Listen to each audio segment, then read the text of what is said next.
Bonjour, bienvenue dans ce nouvel épisode de Pop Culture, l'émission qui s'intéresse aux liens entre la foi et la culture populaire. En cette fin d'année, on va un peu s'intéresser au mystère du christianisme. En effet, un certain christianisme à sensation a grandement influencé des romans, des films à succès. Par exemple, prenez les Templiers. Alors, il s'agit d'un ordre religieux et militaire créé au IIe siècle, quelques décennies après la prise de Jérusalem par les armées de Godefroy de Bouillon. Le premier nom des Templiers est Pauvres chevaliers du Christ et du Temple de Salomon. Après la première croisade du temps des rois chrétiens de Jérusalem, la mosquée Al-Aqsa n'est pas détruite et sert de bâtiment officiel sous le nom de Temple de Salomon. Bien entendu, rien à voir avec le premier temple du judaïsme, seule la localisation est similaire. Les Templiers ont suscité un engouement dans la littérature et le cinéma. On leur a prêté la constitution d'un immense trésor, certains pensent même l'avoir localisé. Alors, je ne vais pas me lancer ici dans un inventaire des théories les plus farfelues sur la localisation de ce trésor des Templiers, mais on peut citer quelques œuvres qui ont été inspirées par ce trésor. En premier lieu, le Da Vinci Code de Dan Brown, dans lequel les Templiers découvrent à Jérusalem la tombe de Marie-Madeleine, assimilée au Graal dans le roman. Alors vous voyez, un Templier, Graal, Marie-Madeleine, théorie sur une descendance humaine de Jésus, là on tient la recette d'un bon bouquin de gare ésotérique. Force est de constater que la narration est efficace, tellement efficace que la team premier degré a vu dans le roman de Dan Brown une vérité historique. Une autre œuvre, le premier film de la série Benjamin Gate avec Nicolas Cage. Alors c'est un divertissement efficace, on passe un bon moment, le scénario est fondé sur la recherche du trésor des Templiers justement, qui se serait transmis par les francs-maçons, un indice sur la déclaration d'indépendance américaine permettrait de localiser le trésor. Alors vous trouvez que c'est n'importe quoi, mais rigolez pas, ça a fait des millions d'entrées en salle. Bon, c'est complètement fantaisiste d'un point de vue historique, mais le rythme du film est là, Nicolas Cage est encore dans sa bonne période, et c'est très bien réalisé, donc si vous l'avez pas vu, c'est un bon divertissement familial pour les fêtes. Fun fact à propos de Benjamin Gate, Sean Bean joue l'antagoniste de ce film, et vous savez quoi? Il meurt pas à la fin. Ceux qui ont vu GoldenEye, Equilibrium, Le Seigneur des Anneaux ou encore Game of Thrones comprendront. D'autres films ont été inspirés par la mythologie des Templiers de façon plus fine. Les Templiers ont été arrêtés vraiment brusquement sur ordre du roi Philippe le Bel au début du XIVe siècle.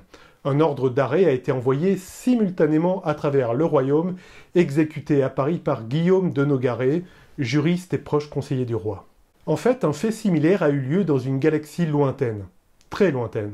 En effet, l'ordre 66, commandé par Palpatine, dans La Revanche des Sith, 3e épisode de la saga Star Wars, fait vraiment penser à l'arrestation simultanée d'un grand nombre de Templiers.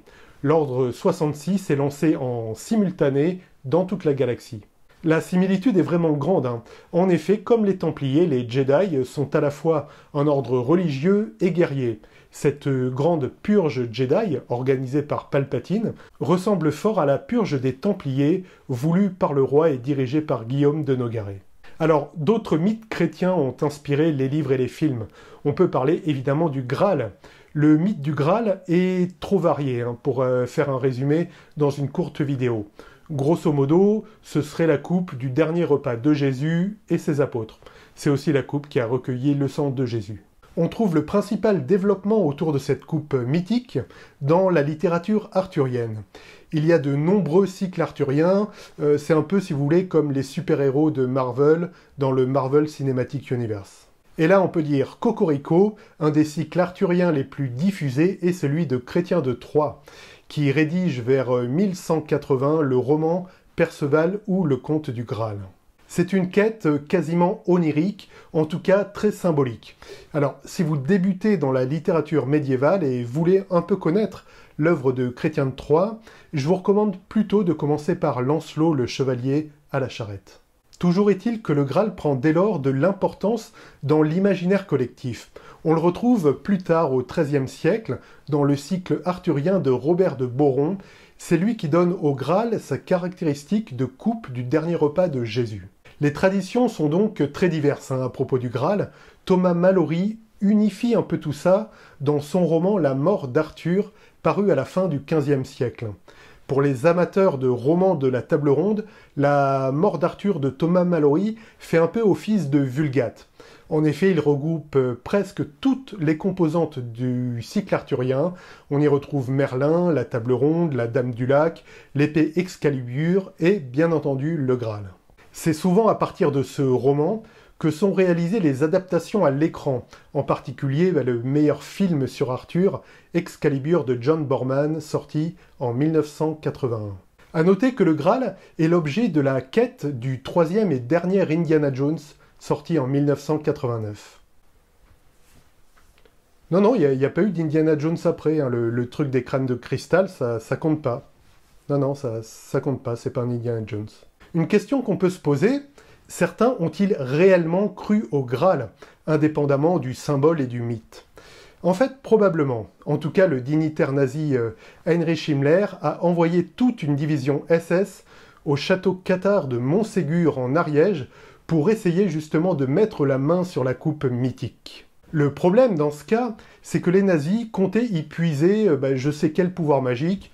En gros, ils faisaient d'une relique un absolu de vérité et la source d'une puissance ultime. Alors, on ne peut pas nier, hein, Jésus a bien eu un dernier repas avant d'être crucifié. Il y a donc en effet probablement eu une dernière coupe dans laquelle il a bu. Le problème est de faire de cet ustensile un objet de convoitise et de dévotion. Je pense qu'il faut vraiment prendre ces récits mythiques du Graal et des Templiers pour ce qu'ils sont, à savoir des aventures passionnantes, et les laisser pour ce qu'ils ne sont pas, une quête de puissance et d'absolu. À bientôt, bon film à vous, ou bonne lecture, soyez abondamment bénis. Ciao.